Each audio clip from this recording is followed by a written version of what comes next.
Assalamualaikum warahmatullahi wabarakatuh. Selamat datang di channel kami Obrolan Malam.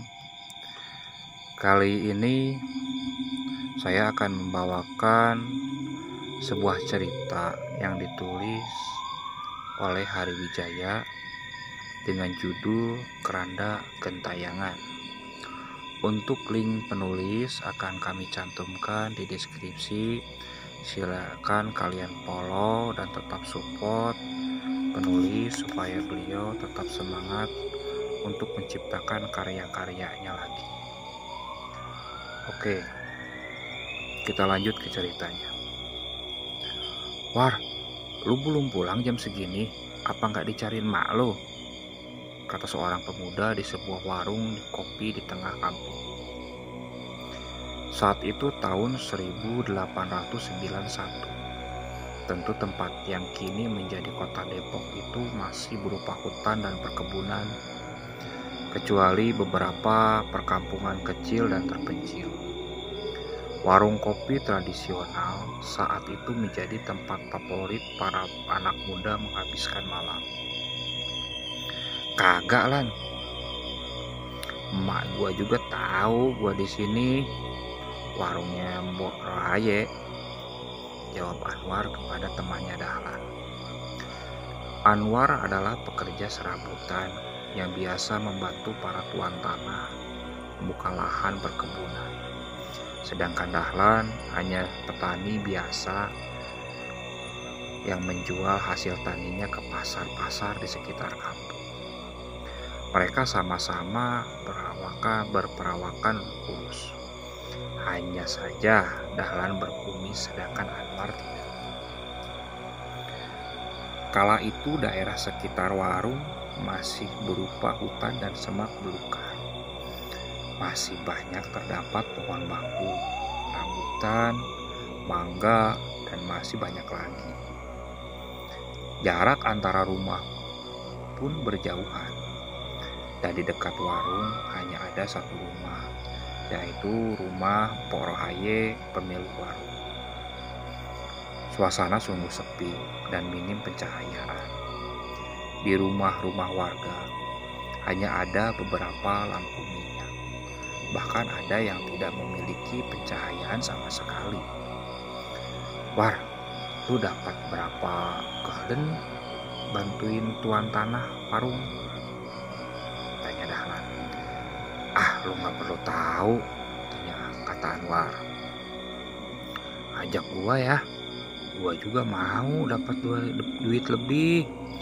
Sekalian lihat perawannya, Babe Leleng.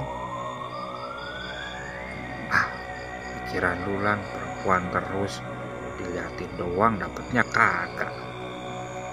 Anwar pun menyiapkan beberapa uang logam dari kantongnya dan membayar kepada anak laki-laki Mpok Rohaye yang kebetulan sedang berjaga malam saat itu.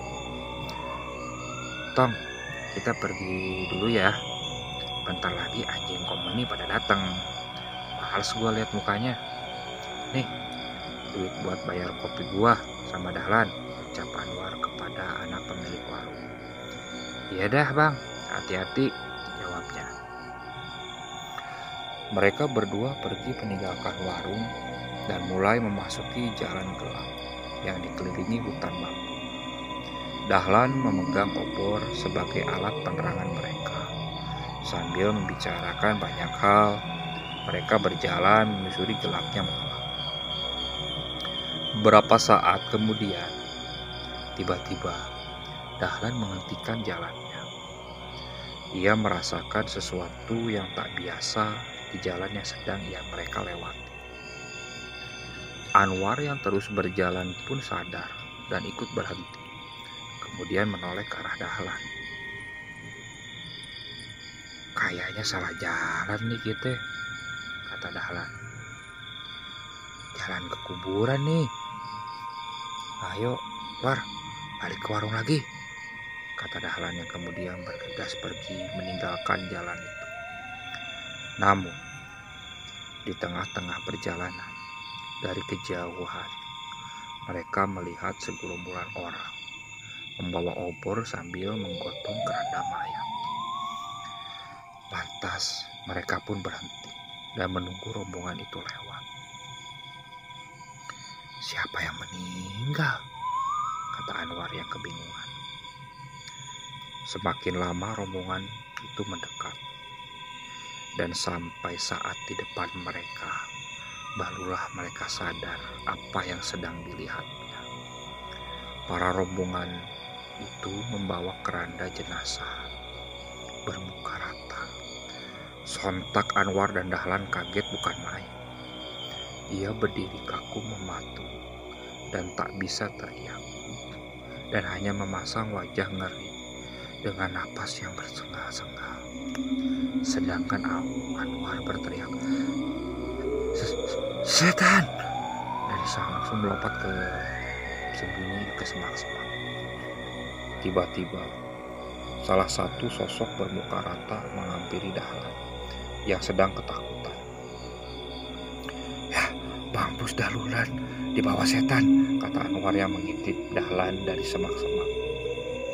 Dahlan yang semakin takut hanya bisa pasrah sambil membaca doa. Sosok bermuka rata berhenti tepat di depan wajah Dahlan dan seolah menatapnya. Dan Dahlan hanya berdiri kaku mematung di hadapan sosok tersebut dengan keringat membasahi wajahnya. Sesekali ia mendengar suara ngorok dari sosok bermuka rata yang ada di depannya. Lo ngeliatin gua punya mata aja kagak lu, kata Dahlan dengan terbata-bata. "Goblok lu, Lan. Setan lu ledekin. Kena kepret mampus lu," kata Anwar dari balik semak. Situasi semakin mencekam saat itu. "Waduh, Lan, dosa apa gua diketemuin kayak gini? Aduh, bangun makan nasi pakai ayam," kata Anwar dari balik semak-semak dengan tubuh yang gemetaran. Begitu juga Dahlan yang tubuhnya gemetar hebat. "War, udah lemes gua nih," kata Dahlan. Tiba-tiba sosok bermuka rata itu mencolok wajahnya sendiri dengan dua jarinya sehingga berlubang dan mengalir darah yang kehitam-hitaman dari kedua lubang tersebut. Tak lama berselang, keluarlah mata yang menatap Dahlan dari lubang wajah sosok itu, seolah menunjukkan kalau dia juga bisa punya mata. Dahlan lagi-lagi hanya pasrah sambil melantunkan doa-doa yang dia percaya bisa mengusir setan. "Lan, belum pergi juga tuh setan?" tanya Anwar dari dalam semak-semak. "Belum, War," jawab Dahlan. "Lari bego," kata Anwar yang tiba-tiba lompat dari semak-semak, kemudian lari terbirit-birit meninggalkan Dahlan. "War, tungguin gua," kata Dahlan yang ikut berlari mengikuti Anwar dari belakang. Sebelum lari, bahkan Dahlan sempat mendorong setan itu hingga jatuh tersungkur ke tanah. "Mampus lu," kata Dahlan sambil berlari. Saat mereka berlari, tiba-tiba rombongan setan pembawa keranda itu berhenti. Sesosok pocong dengan wajah hancur dan busuk terbangun dari dalam keranda, menatap mereka dan menertawakan Anwar dan Dahlan yang lari kocar-kacir. Begitu juga dengan rombongan setan bermuka rata itu juga menertawakan mereka. Suara tertawa setan-setan itu terdengar beragam, memekikkan telinga, datar, bahkan ada yang seperti suara anak ayam, namun begitu keras sehingga memecahkan kesunyian malam itu. Begitu mengerikan dan mencekam. Sampailah Anwar dan Dahlan di warung dengan wajah pucat. Para orang suruhan kompeni yang sedang berjaga malam geger melihat mereka yang basah oleh keringat dan wajah pucat ketakutan. "Ada apa nih? Kayak habis lihat setan aja, tanya salah satu pesuruh company. Ya emang gua habis lihat setan. Di sono tuh, jalan ke kuburan, jawab Anwar. Lantas mereka pun jadi bahan tertawaan para pesuruh company yang sedang nongkrong di warung Pok Rohaye. Siapa suruh? Sarang setan lu samperin. Ledek para pesuruh company itu. Si penjaga warung memberikan 2 gelas air kepada Anwar dan Dahlan yang tampak shock dan kelelahan dengan sambil menahan tawa. Gak usah lu nahan-nahan, lu mau ngeledekin ya ledekin aja, kata Dahlan yang kemudian minum air dari pemberian warung tersebut. Akhirnya, setelah menunggu beberapa saat di warung Pok Rohaye, Dahlan dan Anwar kembali pulang ke rumahnya. Kali ini mereka diantar oleh rombongan pesuruh company yang tengah berjaga malam.